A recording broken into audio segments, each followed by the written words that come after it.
Hello and welcome to Pillars of Wealth Creation, where we talk about creating financial success with a special focus on business and real estate. I'm your host, Todd Dexheimer. Now, let's get to it. Are you on track to achieve your financial goals? Income-producing real estate is the most historically proven way to accumulate wealth and has created more financial freedom than any other means. Norada Real Estate provides everything you need to invest in the best turnkey cash flow rental properties. Our simple, proven system will help you create real wealth and passive monthly income. Get your free strategy session with our knowledgeable investment counselors at noradarealestate.com. That's Norada realestate.com. Hello and welcome to Pillars of Wealth Creation, where we talk about creating financial success with a special focus in business and real estate. I'm your host, Todd Dexheimer, and with me, I have Scott Ficek. Scott, how are you doing today? I'm good. I'm very good. So Scott, we met, back in maybe 2008 or 9, right when everything was falling down a cliff. That's right. And you were pretty heavily involved with rental real estate, I think, and flips too. But Right. really getting people like me end up being able to buy properties. And I think you had a really cool kind of process and system that you had going on. You guys did bus tours. You did seminars, you did all kinds of stuff. And I was really drawn to you when I first met you because you owned properties at the time. Mm-hmm. And like I said, you guys had a pretty good thing going. You had a construction company, not that you owned, I don't think. Am I right? You didn't own that. Correct. Nope. I just partnered with some guys. Right. So you partnered with guys that could help get these renovations done, and you're focusing on foreclosures, specifically in mainly in one part of town, but I'm sure you're selling anywhere a deal would happen. But Right. So yeah, that's kind of where I met you, and I'll let you kind of tell a little bit about your story and where you're at today as well. You're doing a lot of cool stuff. So. Yeah. Thank you. Yeah, that's right. I mean, I started as a regular retail real estate agent, mostly focused on investors, focused on investment buyers, really like the buy side of investment real estate. I came out of the IT business. I had owned a number of properties myself, and just really was looking to leave corporate America, left corporate America to become a real estate agent. And then literally, I think 6 months, a year later, the bottom fell out of the market. So, great timing. Great timing. You went, that was a good story to tell your wife. Like, oh, by the way, went from selling $400,000, fourplexes to selling $40,000 houses. So, quickly just tried to figure out what was going on. And yes, you're right. We were, kind of riding the front edge of that wave into the foreclosure market. And I was able to team with, pull a group of other businesses together. I mean, guys that I didn't have any financial stake in that, but we all had a common goal is to help people get involved in real estate. So I was working, as you said, I was working with a guy that could do all the construction. I was working with a property management company that could fill properties for investors. That same, construction company would also help us with flips if we were doing them. And so, it was a crazy time. I would get home, I'd show houses all day. I'd get home and I'd be up till midnight writing offers, during that. So it was fun. One of the funny, back in 2009, I don't know if I ever told you this, but, I sold 83 properties in 2009. Wow. Of the 83, 40 of them were below $40,000, and 20 of them were below $20,000.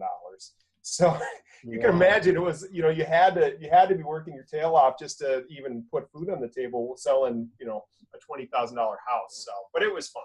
Yeah, I do enjoy it. I kind of miss those days.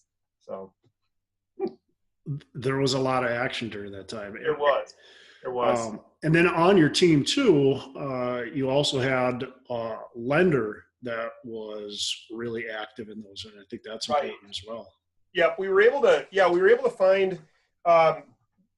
We found a lender that was able to put together, that really went to bat for us. He was a seasoned guy, 15 years in the business, and he was able to work for a small bank and was able to go to his management company and said, here's an opportunity for us to safely enter the foreclosure market, make some money for the bank and build a customer base. And so we had a really unique product that really he was the only one that I had found that could offer it, where we could buy it was really a rehab loan. So it was a pseudo construction loan where we'd buy the property. They would give us money to buy the property and for the proposed renovations. And then at the end of at the end of those renovations, once we got a tenant in there, they would refinance that short note into a long-term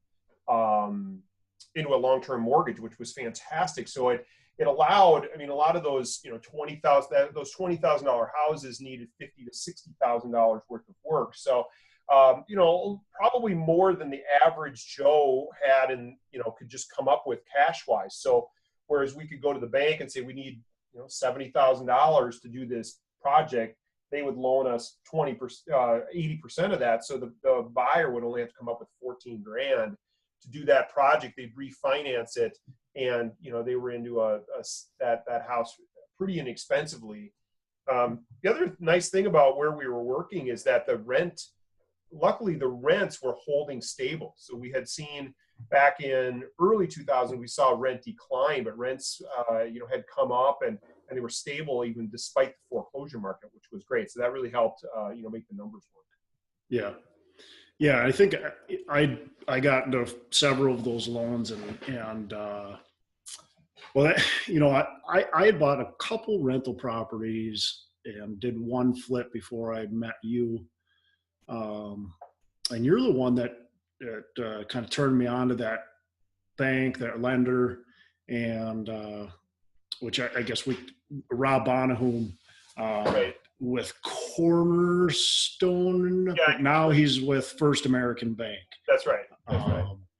But so with that, he got me. I had a mortgage on my first rental property. He got me out of that mortgage and got all my money back out for me. And some. I actually got paid for that property. Nice. Yeah, and then I think you found my next property, a duplex, and they financed that through that renovation program. And I think by the time we were all said and done and I had it rented out and everything, I was all in at about $6,000 out of my pocket. Those are fun days. Yeah, talk about a great deal. So you had a pretty cool thing going on at that time. I think that was spectacular. You were definitely, at least in my mind, leading the market at that time. That lasted for probably, I would say that probably lasted for 4 years before, kind of the market changed a little bit. Yeah. And it got tougher. There was a time there where, again, kind of a funny story, that there was a time there where we wouldn't even look at a house until it dropped below $39,900. That was our price point. Okay, we're not even if it's $45,900, we're not even bothering to look at it. And once it dropped to $39,900, that's when we knew it was ready to be bought. So the banks finally started bringing everything out at $39,900. But yeah, that then things just started drying up. There wasn't as much product. There's more competition. Yeah, so, prices started going up, and now you had to buy it at $59,900, and you had to buy it day one. Yes, pretty much. Yeah, we were making. There was a time there, and we were making full cash, offers over list, and everything. So, yep. I think market changed. So definitely. Well, lead us up to, from then to kind of where you're at now and what you're doing.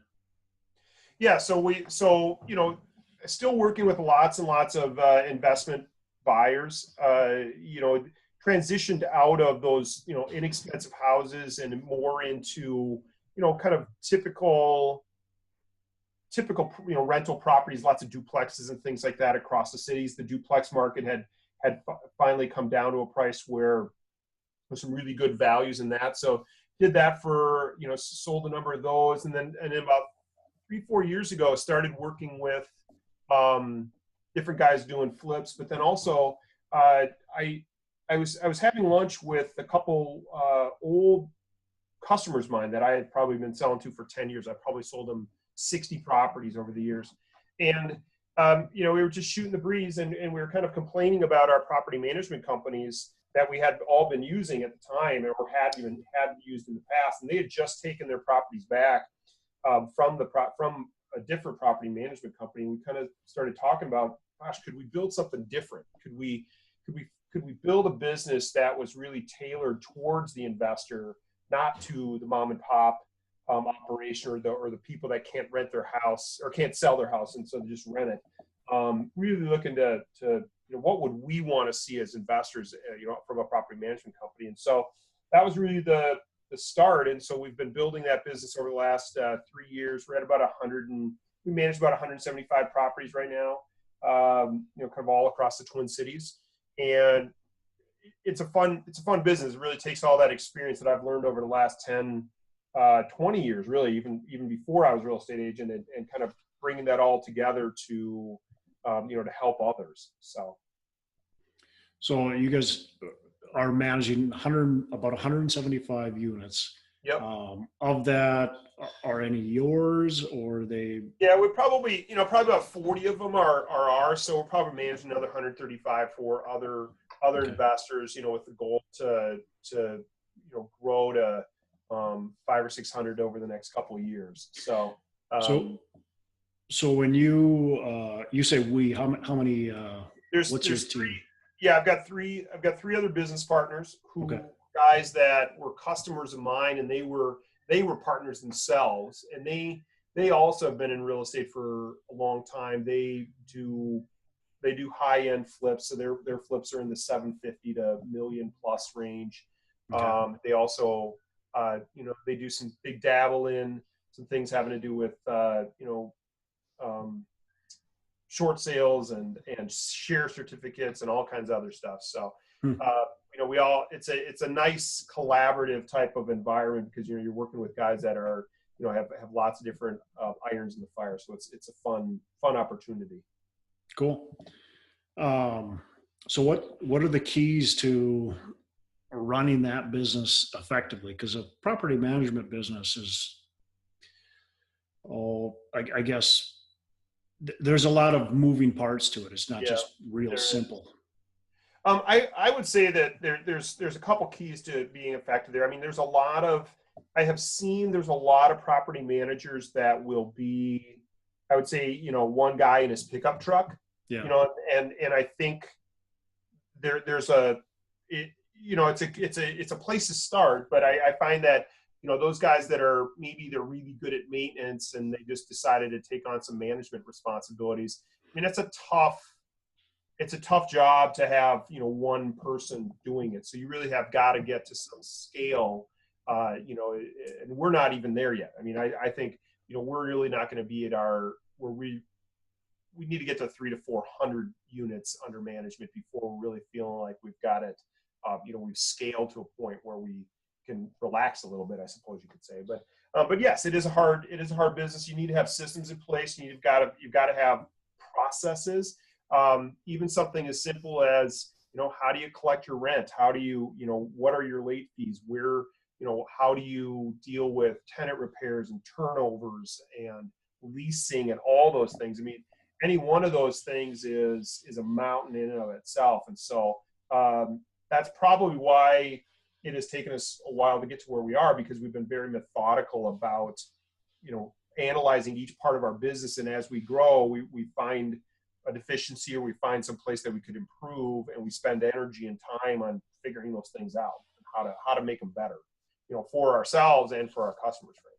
So what makes you a better choice than than a Renter's Warehouse or, I guess that's really the leader probably in our. Sure. Yeah. I mean, they absolutely have a good, they fit a particular niche for a particular type of client. As I said, I think our differentiation point is that we are, two things. One, we're all the owners of the company are investors, and we're all investors, and we all have been for 10 plus years. So we've been there, done that. We have the scars and the bruises to show for it. So, we can really bring experience to bear for both the newbie, the new investor, as well as the seasoned investor. I mean, even seasoned investors, it's always nice. I mean, even after all these years, I still like to, bounce ideas off my business partners or other landlords to see what they think of things. So that's one, is that we're all investors ourselves, and we can bring that experience. The second one is that we're all, we're small enough still that you can still, when you have a question or you have a concern, you're talking with one of the owners of the company. You're not talking with, a new agent that just got hired last week. You're not talking with an employee. You're talking with one of the owners. And so I think, and there's 4 of us. So, if I go on vacation, there's 3 other partners that are handling the business and running it versus, I'm just one guy working on his pickup truck. When that guy goes on vacation, you're kind of out of luck. So. Yeah. Oh yeah.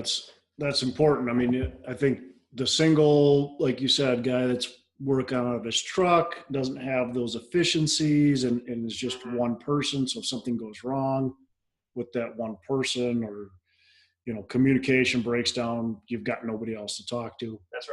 That's right. And with the company, like I mentioned previously, Renters Warehouse, they're a big company. You're maybe dealing with a new agent. I guess I've heard mixed emotions on a company kind of like them. So right. I don't want to badmouth any company, so I'm not going to say too much. But no, I get it. It's just different. Different. There are people that will love, their offering, and we're just different. We're just offering something different. So. Yeah. So what kind of fees do you guys charge on just a typical deal? I'm sure you might have, different things for different investments, Sure. But on just, let's say a typical, you do single families as well? Yeah, we do single family, multifamily. We've even got a little bit of commercial stuff that we handle. Every side of the Twin Cities and such. We tried to just, again, look at it from an investment. As an investor, we were kind of sick of when we had used property managers in the past. There was always nickeling, diming us for miscellaneous fees and things like that. Fees for setting up the property, fees for inspections, fees for, just preparing the certificate of rent paid at the end of each year. We just said, this is ridiculous. So we really we have just a couple costs. It's pretty simple. We charge 8% of the rent collected. So pretty simple number. It's just, if the rent's not getting collected, the tenant's not paying, the property's vacant, whatever.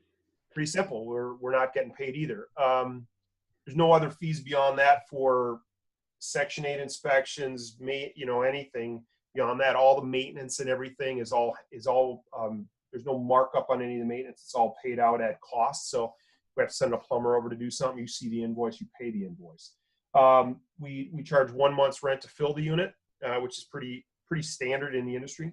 That includes everything from advertising it to showing it to pictures to signing the lease, getting it ready, moving the tenant in. And what else do we have? That's about it. I mean, the only other we have one other ancillary fee. We have a $250 release fee, which is sometimes we get properties where all the lease, we get a 4-unit building and all the leases are expired, and the landlord says, I want all the leases renewed. Well, there's obviously time and effort involved with that, so we just charge a small $250 release fee to handle that. But beyond that, that's it. So, I mean, that sounds fantastic, because I've got property managers on all my out of state stuff, and everybody's different, but a lot of them have, like you said, they have a fee just to go look and check check the property to make sure it's running right. And I'm going, Yeah. I thought I hired you as a property manager. Isn't that part of your job? Like, Yeah. I got to pay an extra fee to you for you to make sure the property is being operated properly. Yeah, that's right. That's right.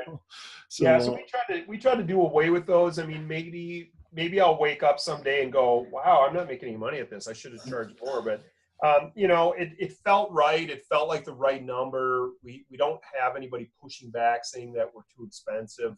It feels right. Cool. Well, that's good.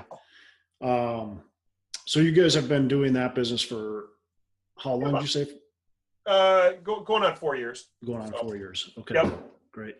So how do you get up to that, 500 unit range like you mentioned previously? We've had a couple. We've gotten asked out on dates a couple times, but we haven't found anybody yet. We have had a couple opportunities to either merge with some companies or to buy a couple portfolios. We've had a couple of larger clients that have 50 or 75 units approach us, and we've had some discussions with them. I think there's a couple different ways. I mean, most of it's been organic. So we get our name out there. We frankly get a lot of referrals from other agents. Other agents that they sell an investment property, or they have an investor that they work with, and that customer's not happy with their existing property manager, or maybe they don't even have a property manager, and they're looking for somebody like us that's more hands-on, that's going to treat them right. We also work very, very hard to honor any referrals, so we're not stealing that other agent's business. That's their client for buy and sell stuff. We're just here to handle the property management. So we get a lot of referral business in that, and we appreciate that because they're usually very solid leads. So sure. So you're still actively a real estate agent. So I am. Yeah, I still sell on average about a couple $1 million worth of properties per year. I'm not as and a lot of that is just repeat customers. That's the beauty of working with investors. A lot of times, you're working with them for years and years. Yeah. And I just had a customer the other day I haven't talked to them in probably 5 years. They just called up and said, hey, we're thinking about selling this property, and would you be interested in helping us out? Absolutely. Love to. So. Perfect. So you got another deal going on right now that we were talking about earlier. You mind talking about that deal? Sure. Yeah. We, I found that, one of the things that I have kind of realized over the years is just, there's only so many hours in the day, and there's only so much that one guy can do. And so I've been purposely, kind of putting myself out there to find partners or to find partnerships and opportunities where I can work with other guys that can, bring other skill sets or other things to the table. And so one of the opportunities I got was working with two other guys, an investor and a builder to, we found a piece of land. It took us about a year to, it was owned by the county, and we ended up having to negotiate with the county to sell it to the city, to eventually sell it to us. And then, we're working on building. We're actually breaking ground this week on an 18-unit townhouse development up in Blaine. So we're pretty excited about that. It's I've sold many years ago, right out of college. I sold new construction, so it's kind of getting back in the driver's seat there. But it's fun, and it's a totally different angle of the real estate business I haven't been doing for many years, and so. Opportunity to do something different, make money in a different place. So, and that you dealt with the county, dealt with the city, so that had to have been an interesting process. Yeah, it was an interesting thing because the 30, 40 years ago, the city or the county had used eminent domain to buy about a half a dozen, single level 1950s houses, and to widen this road to 2 lanes. And so, the county owned this piece of dirt, this long strip, 4 acres long strip of dirt, kind of backed up to this wildlife area. And, it wasn't for sale. They weren't really doing anything with it, but it had been sitting there for decades, literally, not generating any tax revenue. So just through our research and kind of looking at where we wanted to potentially do a project, we found this piece of dirt. And just through endless phone calls and discussions and everything, we were able to negotiate with the county for one reason or another had to sell it to the city, had to give it to the city to then sell it to us for some reason, so it didn't go out to bid or didn't have to be, go through this big process. So that was an interesting one, and working through all the nuances of government regulations and stuff like that.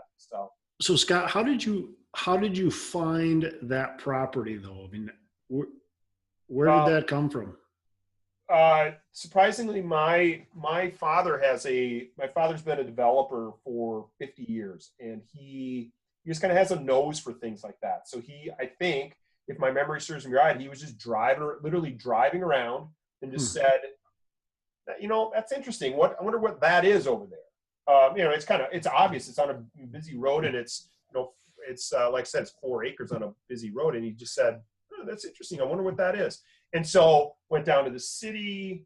City said, these guys own it, and just, I said the county owns it, and just through multiple phone calls, just networked and eventually found somebody that would talk to him. So, and that's there is a, if that kind of research and treasure hunting appeals to you, there's excellent opportunities for infill and for, work like that can be done. I mean, there's tons and tons of little pieces of property all over the place that have gotten forgotten about, or maybe they're, that nobody really knows about, that, you just drive by every day and you don't see it, you don't even see them anymore. And yet, could be an opportunity where you could, figure it out and spend the energy and spend the time to put the deal together to turn around and sell it to a Starbucks, to put a new Starbucks there. So, and make a nice deal, because you were the one that was willing to, go outside the box a little bit and figure it out. So, yeah, that's a fantastic point. This was years ago, but I drove by this property for years in St. Paul.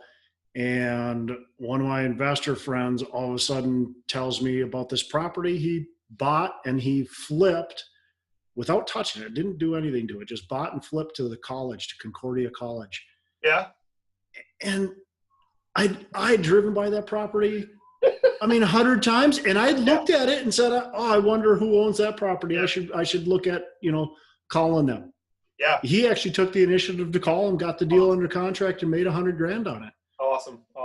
So there's that opportunity out there, like you said, if you want to do that thing and you like doing it, or if you're just starting out in real estate, that's a fantastic way to get going. And the other thing is, people can repurpose property. If there's a property that's zoned residential, you can get it into commercial or whatever. There's a whole industry for entitlement. Well, and there's not and generally in those type of scenarios, there's not a lot of pressure on them. Yeah. So it's not like it's a hot property that everybody wants to buy. It's generally, there's not really any costs associated with it, because again, you might throw the seller wasn't looking to sell it. You might throw them $1,000 for an option on it or something like that, and you might go to work on it for 6 months, and you make the deal, contingent upon X, Y, and Z, and if you don't get that done, you get your $1,000 back. And the seller doesn't care, because they weren't really trying to sell it anyways. But so there's some, for the, you're right, for the guy starting out, there's some really interesting opportunities if you're willing to do that bird dogging, and you really can do that discovery and just not letting the people say no. So yeah. So real quick, on this townhouse development. I think it's really kind of a good thing to talk about it with the audience, because this shows creativity for one thing, and it shows just your commitment and how important it is to be committed to, getting a deal done and being able to be flexible. So Right. you didn't start thinking of this as an 18 unit townhouse development. No, we originally were going to build, that's right. We've actually been working on this piece of dirt for, I want to say 2.5 years now. We originally were looking to build, we put a group together to build a senior housing project. I have some experience in that, and then my other partner has some experience building them. Our construction partner has experience building that, and then we had a fourth partner that had some experience running them as well as investing them. And so, we thought, well, let's go do this. This is the wave of the future. Everybody needs senior housing. That's the new thing. And so we spent years, literally, and a couple $100,000 on architecture fees and engineering and surveys and a million other things. Trying to get this project off the ground. It was going to be about 40 units. It was $6.5 million. And really, just at the end of the day, I mean, we were on the 1 yard line more than a couple times, and it ultimately just, we could never get it across the goal line, mostly because of financing. We just didn't have the kind of the whale investor in our group that could, sign put his balance sheet up or write a check for it. So we were a little light on the financing, and so. Yes, you're absolutely right. So we had this dirt tied up, and we kept thinking, okay, we eventually just came to the conclusion that we're just spending too much money and too much time on this project that's probably not going to get off the ground. So we backed up, we took a look at what we could do. One of the builder that's in our group, he built many apartment buildings and townhouses, and he said, what about this? What if we just go build some townhouses? We'll bury our sunk costs in the cost of the townhouses, so at least we recoup that, and let's go, use this dirt, because it was a good price on the dirt, and it's still it's an excellent location on high visibility, street, and the market's also picking up. There's not much inventory of that. I think now's the time. So we just kind of, capitalized on that, and that's where we are. So, but yeah, it's been about probably 2+ years, I'd say 2.5 years. Yeah. I mean, that's, obviously it's disappointing because you didn't get the original plan done, but right. a lot of people would just give up. Yeah. Would just say, oh, whatever, this isn't going to work, or, tuck their tail and run. But you guys are actually making something happen with it, and, going to make a profit off of it by just sticking to it and being creative, thinking about, well, what else can we do with this dirt versus let's just, Right. Well, I think it was that whole thing is that the location was fantastic. Yeah. And so, we just kept racking our brain. We've got to do something with this, and we can't let all this energy we put finding this piece of dirt and working all the angles with the county and the city to then just walk away.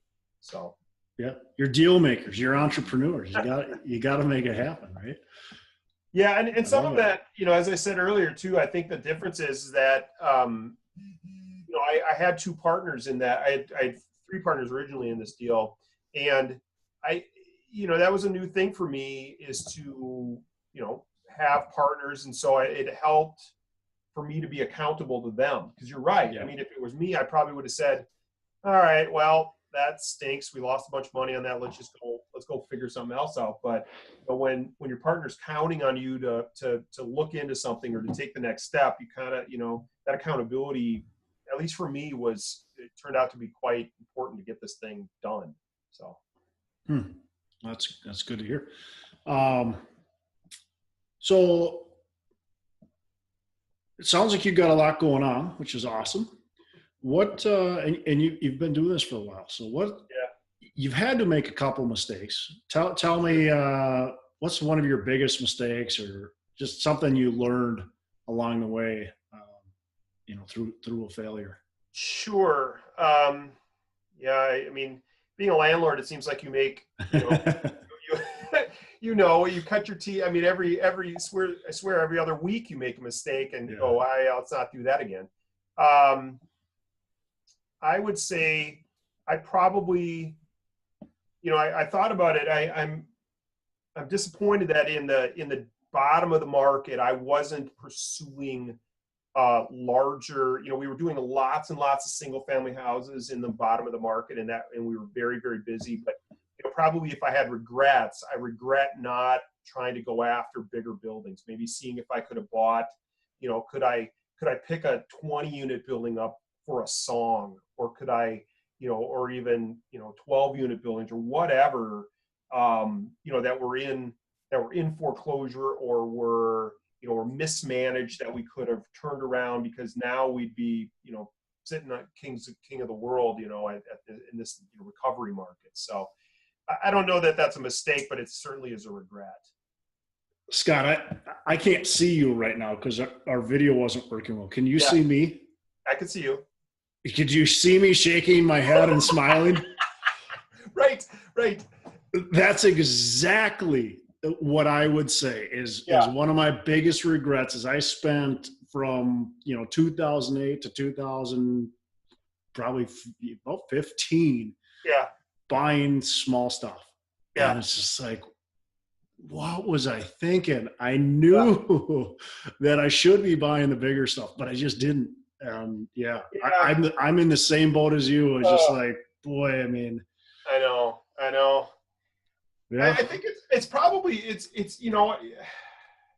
some of it might be that, as an investor, you might appreciate this. As an investor, you kind of think, well, that's sometime in the future. I graduate sometime up to having bigger buildings, and that's supposed to come once I have enough small buildings. But, I look at the guys that said, the hell with the way it's supposed to be done. Let's just do this and do it. And so, I mean, that's probably one of my biggest regrets. And, both for myself that I didn't buy one of those, and for not pushing my other customers, harder, faster to buy those bigger buildings. So. Yeah, I agree. And that's great advice. I mean, like you said, you look so much and go, it's a graduation. That's where I'm gonna be eventually, but I'm not there yet. And it's like, that's bogus. That's just an excuse. Do it. Yeah. What's stopping you now? So I agree. Well, you spend so much time. What happens is you spend so much time managing, the little stuff. There's no time or energy to go attack the big stuff. Yeah, that is what you can do too. So, but and I think you get stuck as well. At least I did. It was comfortable. And it was easy for me to go out and buy a single family, a duplex, even a fourplex. It was easy. It was comfortable. They were a dime a dozen. Yeah. But if I were to stop and then focus on a 20 or a 50 unit or whatever, I wouldn't get a deal a week. I would be getting one deal in maybe 4 to 6 months. Right. And that to me was kind of scary. Why stop the machine when it's running? Yes. Yeah. And what I learned, that realization came about, probably about a year and a half ago, when we got asked to take over a 25 unit apartment building for a good customer of mine. She said, my family owns this building with another family. We want someone else to manage it. Would you take it over? And, and it's kind of the big, wow. Oh, sure. But, to your point is, once you get in it and you start figuring it out, it's all the same stuff. It really is. Yep. So, but that's it. That's one of them. Perfect. Give me a success story or I guess something to take away.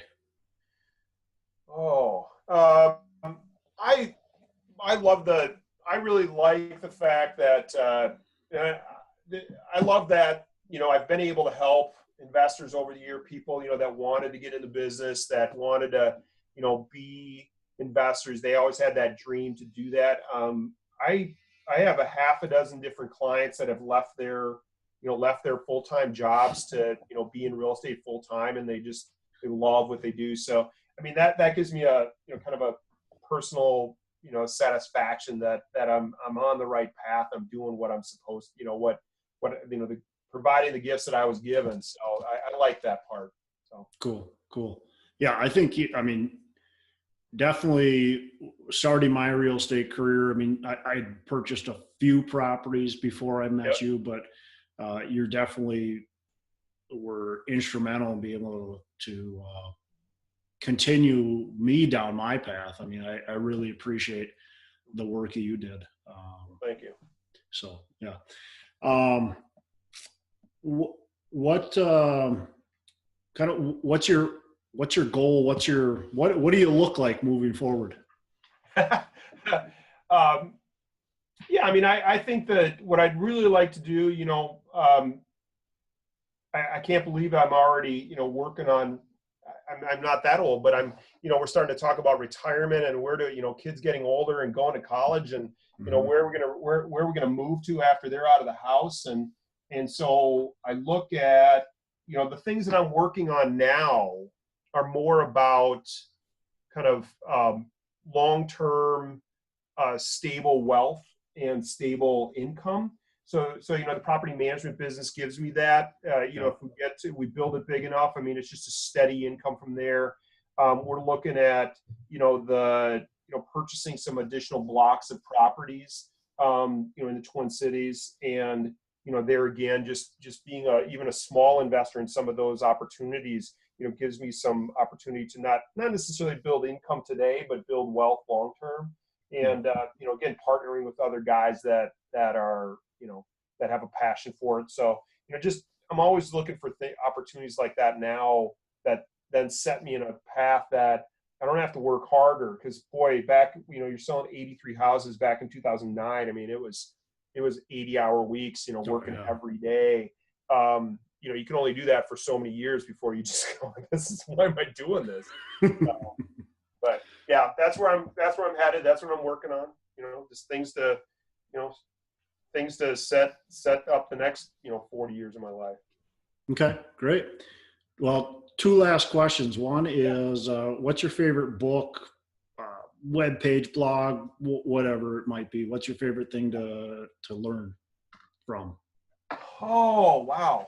I've read a couple good books recently. I mean, I've really been on kind of a fitness kick recently, and I read that it was somewhat humorous, but it was actually 4 Hour Body. It was done by the same guy that did the 4 Hour Work Week, which I thought was really fascinating. It's a big book.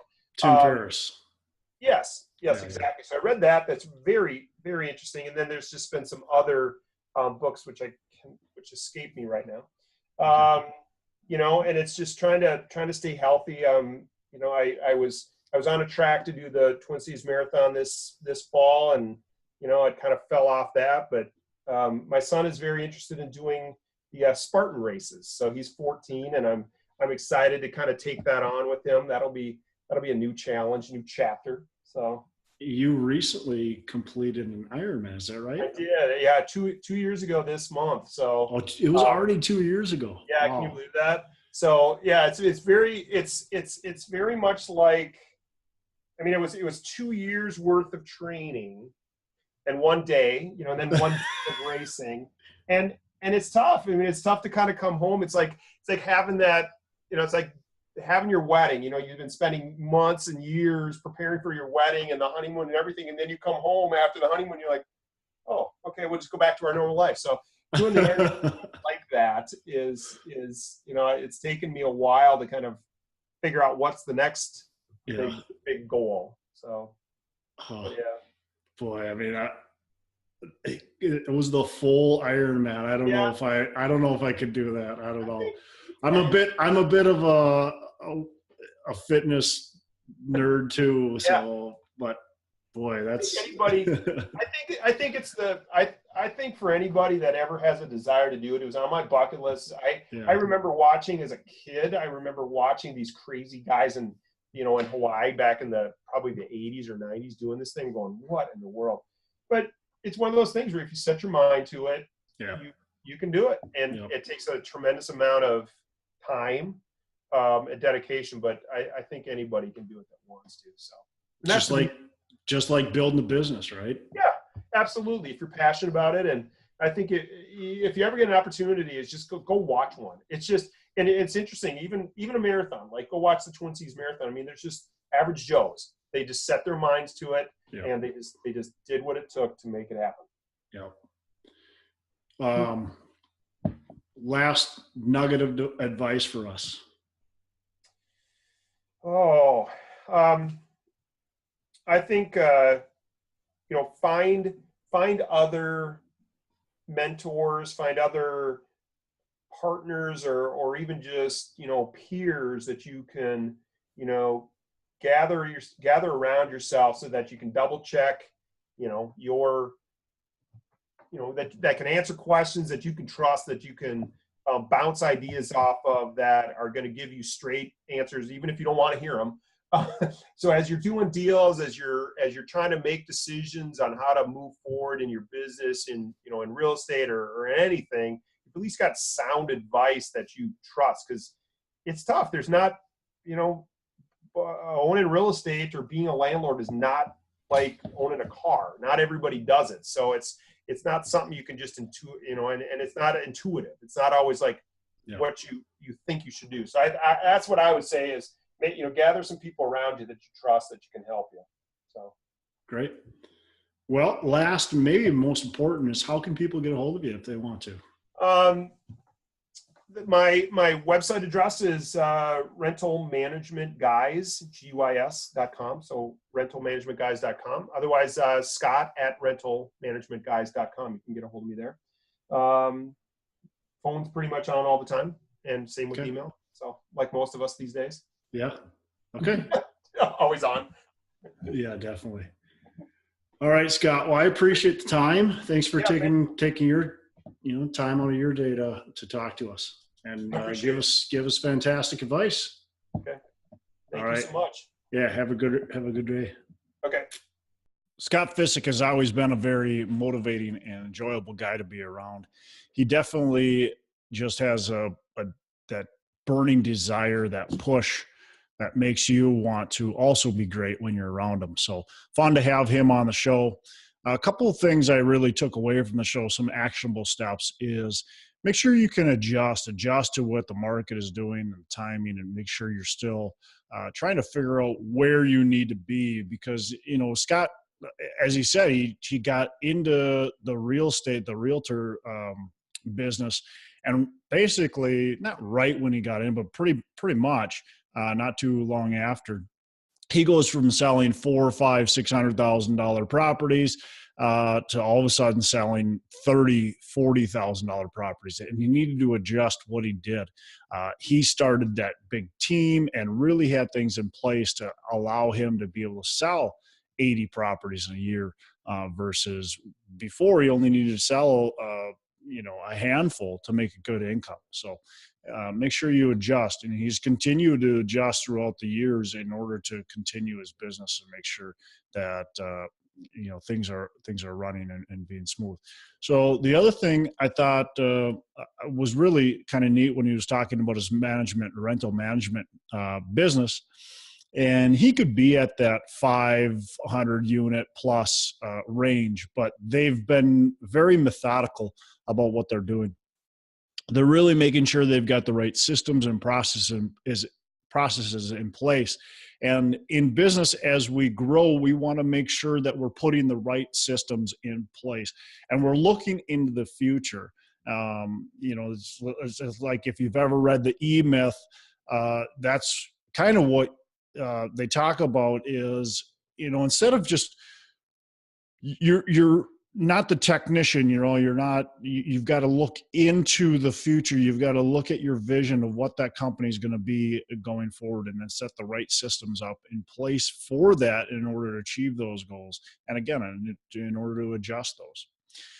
The last thing I really resonated with me is don't graduate. As I just said, you want to set the process up, you want to be methodical, but at the same time, don't think you have to graduate into doing something. Don't think you have to graduate into greatness. Yes, do you have to educate yourself? Yes, do you have to start up a little smaller? Yes, but you always should be thinking of where your vision is. Where's that company? Where's your company going to be? Where you want to be in 40, 50, 60 years from now. And that's what we should be pushing at, and not thinking about graduating. Scott did the same thing as what I did. Buying single families and continuing to buy single families, and not really pushing myself to buy the large multifamilies when I really should have been, or in the commercial, or whatever that might be for you and your business. So make sure that you are being methodical, you are planning it, but you're not worrying too much about graduating into the next level. Get that fear and make sure you take that fear head on and move forward with your business, move forward with your plan. I'm Todd Dexheimer. I hope you enjoyed the episode of Pillars of Wealth Creation with Scott Ficek. Please, on iTunes or whatever app you're using, give us a 5-star rating and review. We'd love it. That's how we build our network, and that's how we get the show out there. Have a great day, and remember, make every day a Saturday. Want to learn more about real estate investing? Tune in to the best real estate investing advice ever with Joe Fairless. Joe has the longest daily running podcast on iTunes, well over 1,000 episodes. You can listen to me on Joe's podcast, episode 1015, where Joe interviews me and asks me about my best real estate investing advice. Joe has interviewed fantastic guests such as Emmett Smith, Robert Kiyosaki, Barbara Corcoran, all kinds of fantastic guests. Make sure that you go on to Joe's podcast, subscribe, give him a 5-star rating and review. You do not want to miss out on a fantastic podcast, the best real estate investing advice ever with Joe Fairless.